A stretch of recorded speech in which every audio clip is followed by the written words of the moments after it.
I mean, if you want to tie names to this tournament, you would tie, as mentioned, Hentai, and my number 2 choice would probably be DJZ.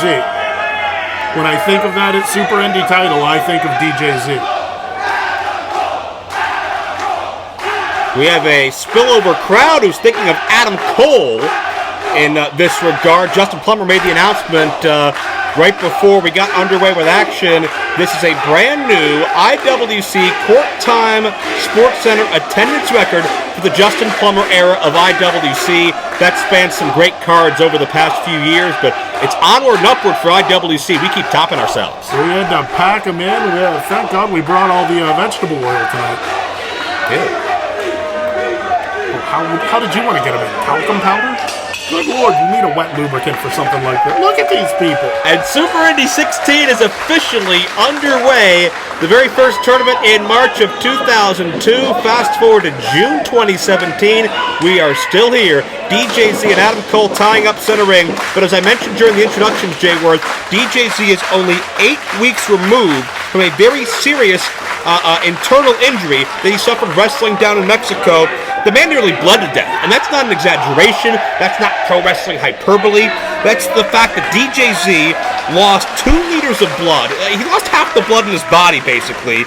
They had a cut open his abdomen, and he is not, from what I understand, fully medically cleared to compete here. He has bucked some doctor's orders to take some extra time off, but he knows what this means to not just this company, but himself.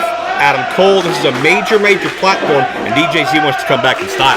And you have to believe that part of the reason he's putting in this, let's go with risk, is due to the fact that he is now back in front of his hometown crowd, so to speak.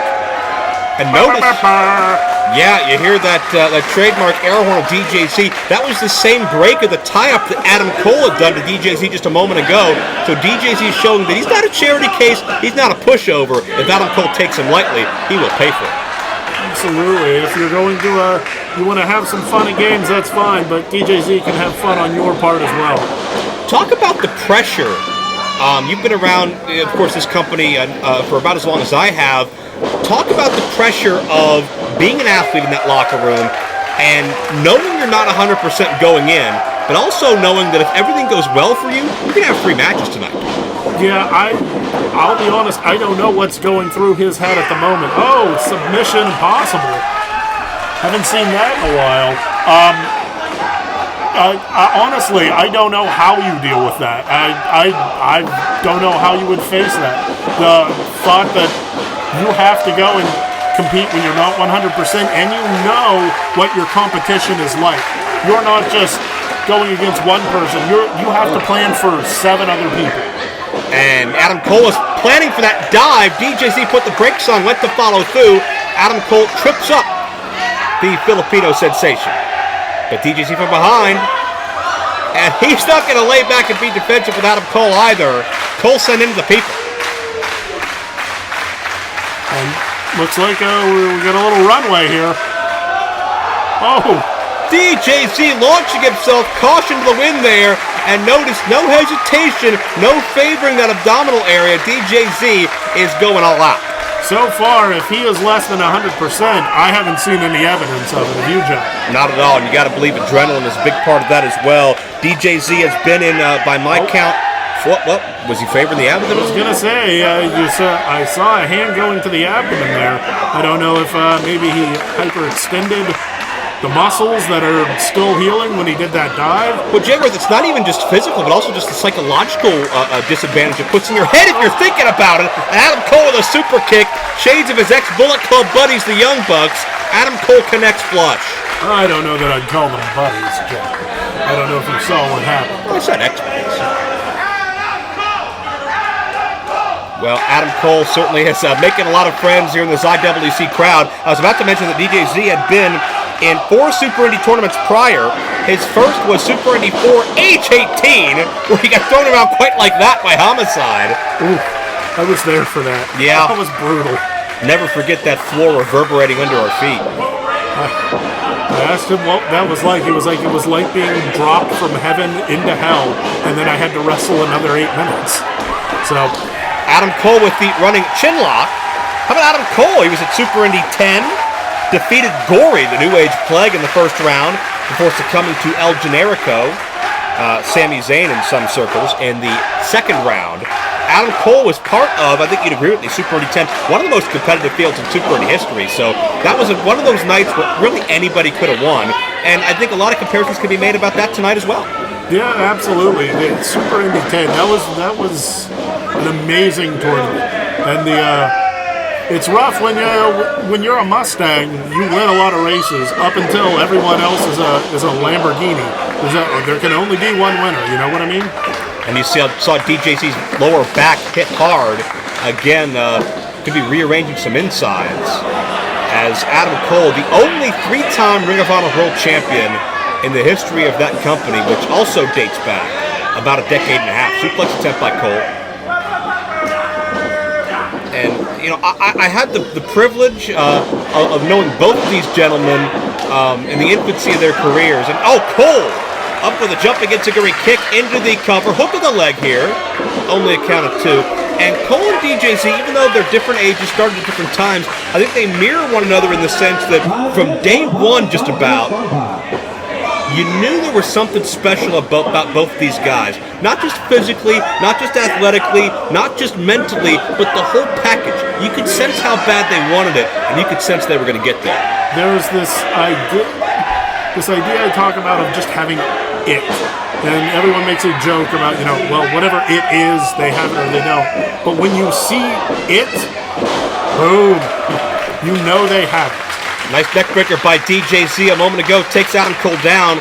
I noticed that during that striking exchange, Adam Cole had a chance to take a shot on the lower anatomy of DJZ. He didn't aim for the stomach, he aimed for the knee. Is that throwing DJZ off, or is that a little bit of sympathy from Adam Cole? I can't believe that anyone in this tournament is going to be having sympathy at this point.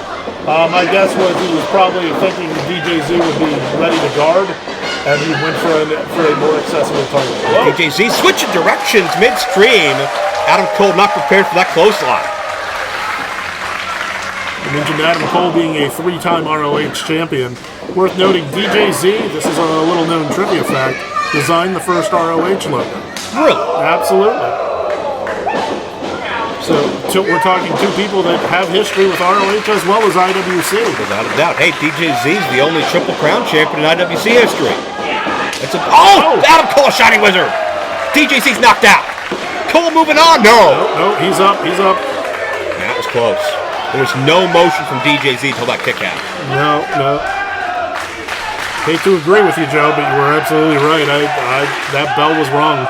And you notice Adam Cole pulling up his knee pads in a frustrated fashion. I think Adam Cole thought that was it as well. But keep in mind some of the men that DJZ has survived in Super Indy over the years. Homicide, he lost to, but he survived that fight. He wrestled Jerry Lynn one year. Ruckus, Larry Sweeney, he lost to in the finals of Super Indy 6. He beat Lindsay Dorado on his way to winning 9. But he couldn't beat gravity. Cole caught him with a super kick. Yushigoroshi! Round across the neck and Adam Cole! What a big win for Adam Cole! Oh my!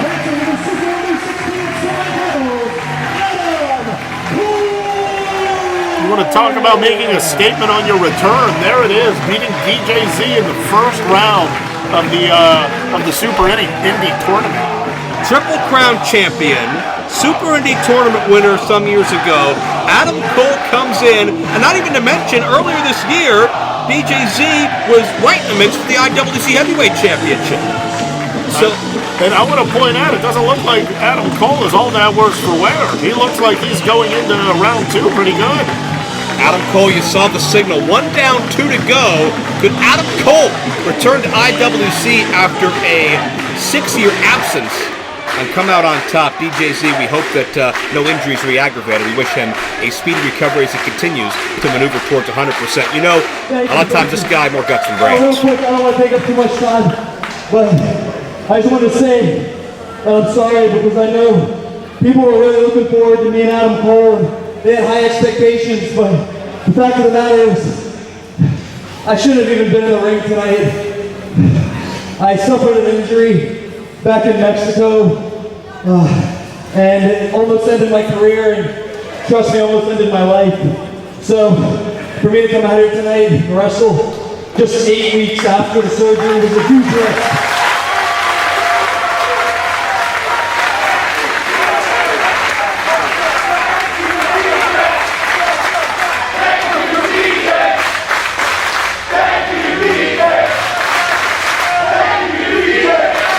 I really appreciate that. It was a huge risk, but you know what? There's no rewards in life if you don't take huge risks. So even though I'm not advancing in the tournament and I'm not going to be Super Indy champion tonight, just the fact that I can overcome the odds, step in this ring and do what I love again, that's the real reward. So thank you. The risk was definitely worth it. There is no athlete with the story and the resolve of DJZ that I've ever personally worked with. Any other sane human being would not be here. DJZ was. That's the